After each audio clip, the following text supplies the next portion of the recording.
A very big sum. In this challenge, you are required to calculate and print the sum of the elements in an array, keeping in mind that some of those integers may be quite large. Complete the a very big sum function in the editor below. It must return the sum of all array elements. A very big sum has the following parameters: an array of integers, and I see what we're doing here. Okay. We're returning a long.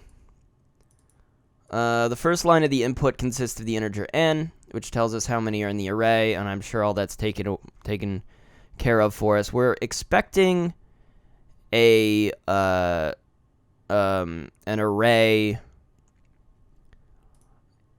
Yeah, this is very straightforward. So I'm gonna go ahead and write the code here.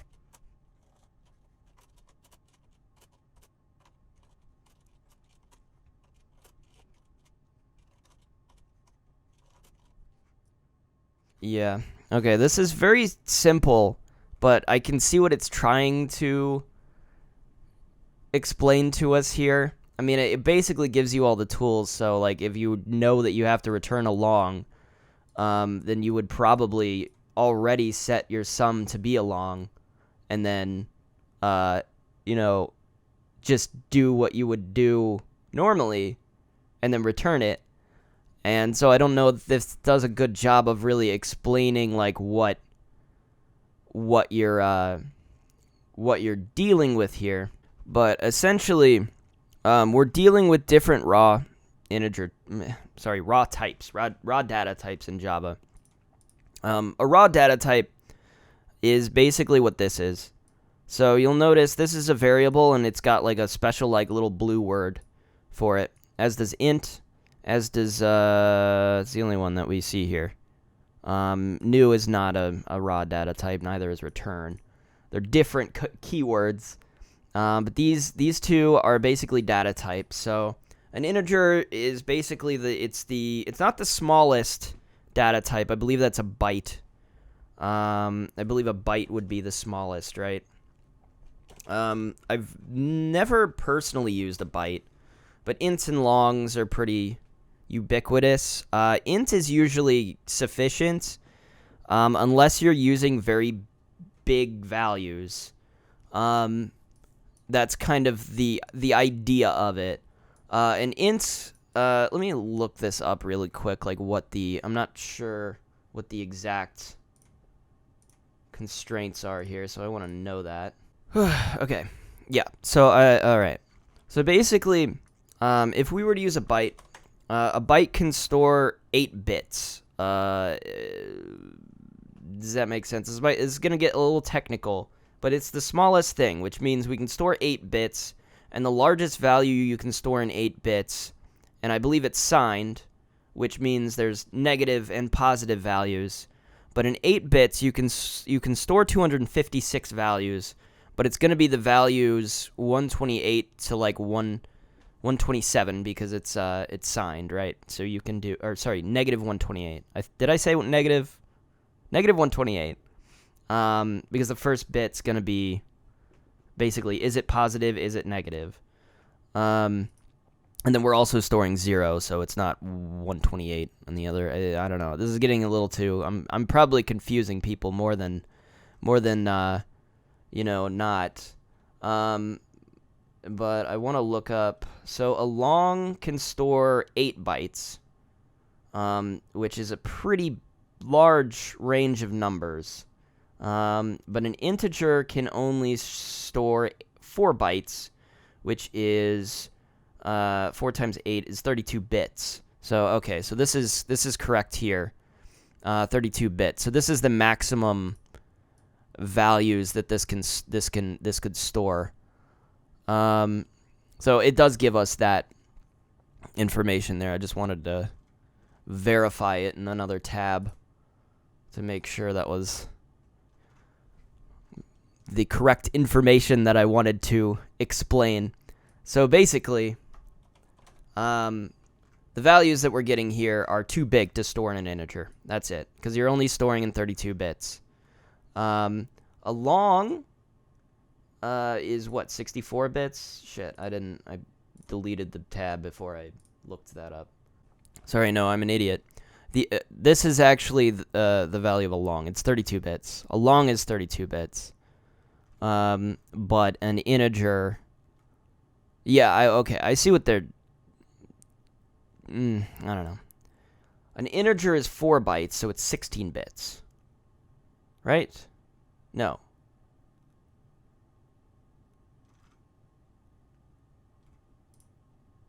No, god damn it. No, I had it right the first time. It's 8 times 8. No, I was right. God damn it. So an integer is 8 times 4 is 32 bits. A long is 64 bits. Okay? Alright. Cool. So, this is the maximum value we could store in an int. And so we need to use sum. Now, technically, we could store a few of these into an int, sum, but because our output is this large, you know, it's over the limit here. We need to return a long. That's it. That's all.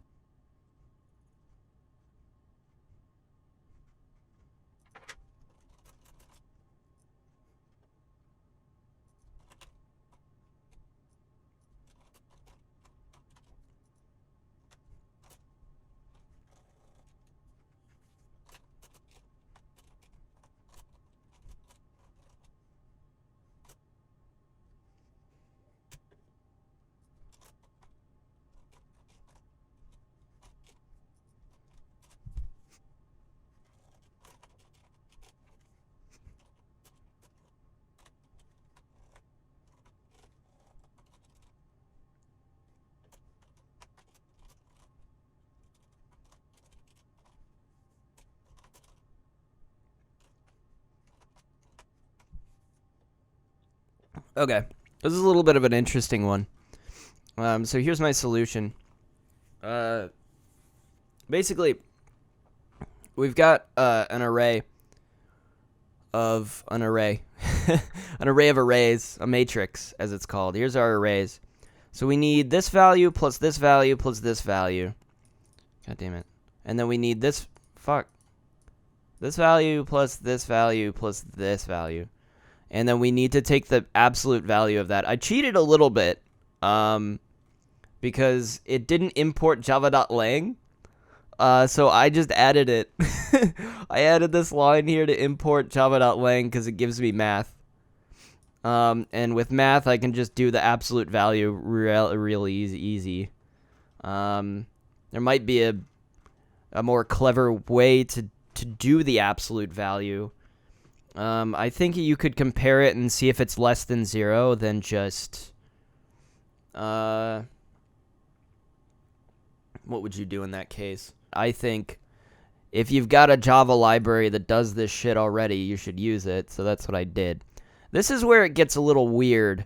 But I tried to... this is the simplest way I could think to do this, because I basically have to have 2 variables. So, I wonder if I can... Hold on.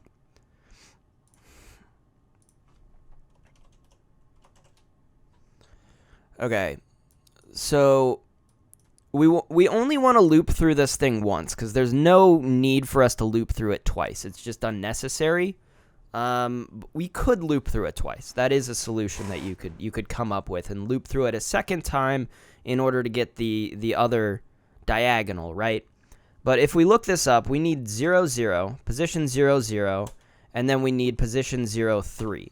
Now we're going to add position 0, 3 to sum 1. Or, sorry, sub... Oh, I did do sum 1 and 2, whatever. I could have done sum 0, but I didn't. And this is going to be added to sum 1, right? So we basically, if you really think about this, and we put all the values that we need together, we need 1, 1 for sum 1. Let me organize these differently. 1, 1, 2, 2, 2. For sum 2, we need 0, 3. We need 1, 2. And then we need 2, 0. So typing it out like this, I think, can kind of help you visualize what you need here. In both cases, this value increases. This value can be the same each time. So that's our I. So we're increasing that. We're already doing that. We're already looping through, and our I is increasing by 1 under the size. So we get 0, 1, 2. Very basic. So how do we get then 3, 2, sorry, I fucked this up. This should be 2, 1, 0. 2, 1, 0. How do we get 2, 1, 0? Well, that's what I included this extra j variable. And so it's doing that. Basically, our j variable, it starts as the size of the array minus 1. So we started at 2, and then I just need to subtract it every single time by 1.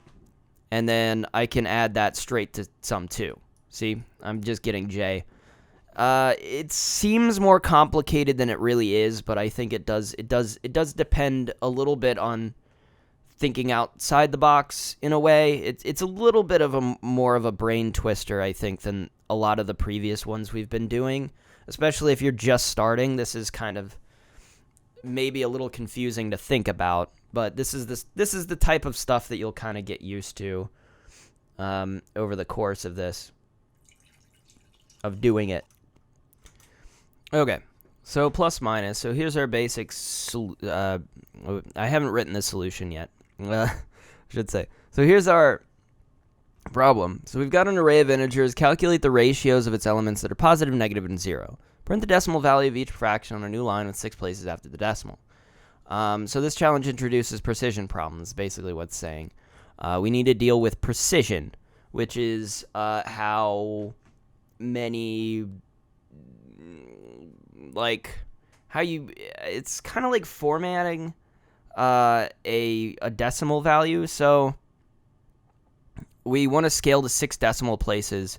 So say we gave a computer and we wanted the value of pi, but we wanted to tell the computer how many places of pi to output. That's basically what we're trying, the problem we're trying to solve here. So we want a sort of ratio, and there might be a way to cheat this, actually, that I'm seeing. If the values are like this, print the decimal, and then if we know what this value is supposed to be, we could just create a string, that kind of just inputs, just concatenates with a 0 for how many times we need a 0. Okay, so here's basically what we're looking at here. So essentially, we just want a ratio of how many of each element is positive, negative, or 0. It's very straightforward, and that's what we're returning. So our sample output should look like this, and our standard input includes the size of the array and then the values. Okay, so let me just write this out and see what I can do. Okay, so initially I'm looking through this and I'm like, can I edit this to format? It turns out, looking upon this, we are not returning anything here. So it wants us to manually output these, which makes this a lot simpler, in my opinion, to do, because then I don't have to edit anything down here in order to kind of format this in the way that I want it to be formatted. So I think that'll make this a little bit simpler.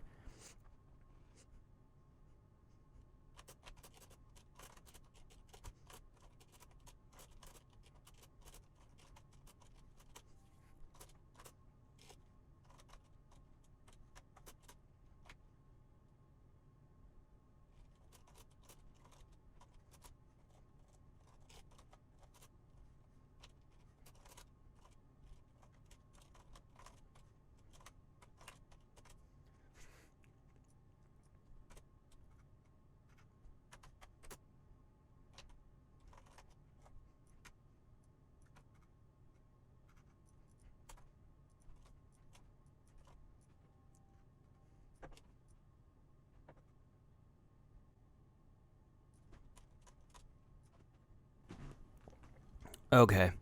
I had a little bit of an issue there that I was trying to sort out. Because I messed this up for a little while. I was trying to get the this is kind of like formatting. Anyways, here's the solution. I believe I explained the problem, right? So, problem is we want to basically get the ratio of whatever. We want to get these values. The ratio of positive, negative, and 0 integers here. Actually, I'm not happy with... I was messing around with this, trying to figure out what I was doing wrong. I think these are fine if I just have them be ints. That should work just fine, right? No. Okay, that's fine. Alright, yeah, they have to be floats. I'm surprised the plus plus works on floats.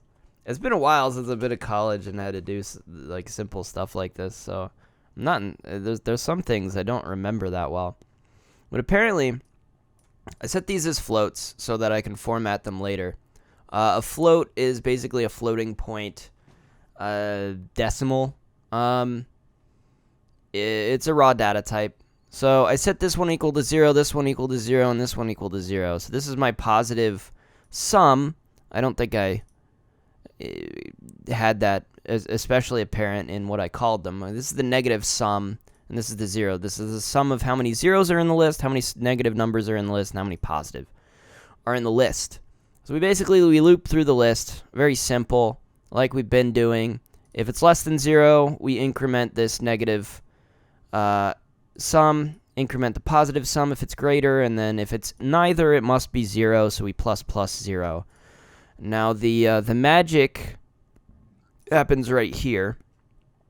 Java has a very useful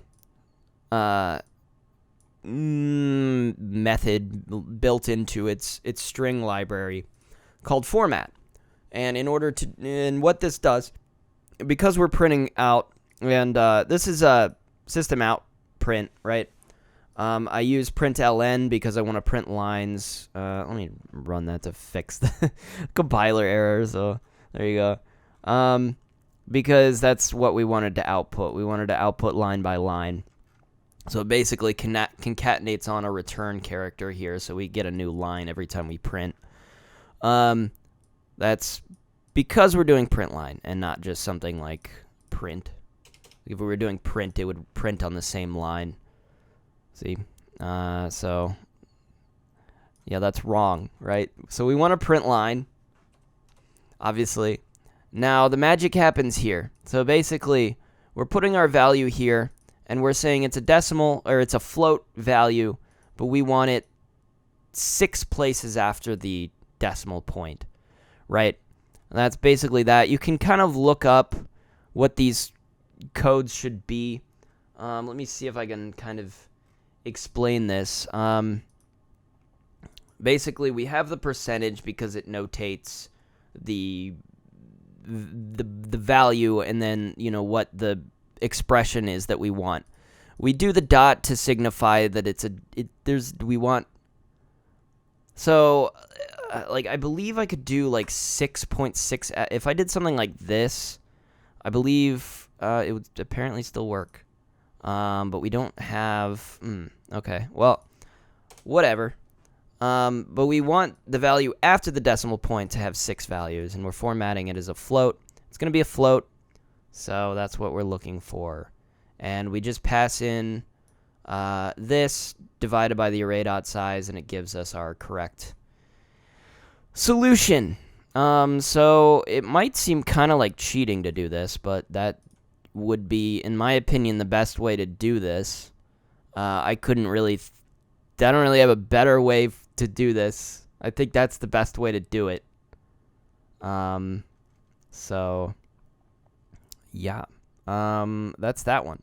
Cool. Next.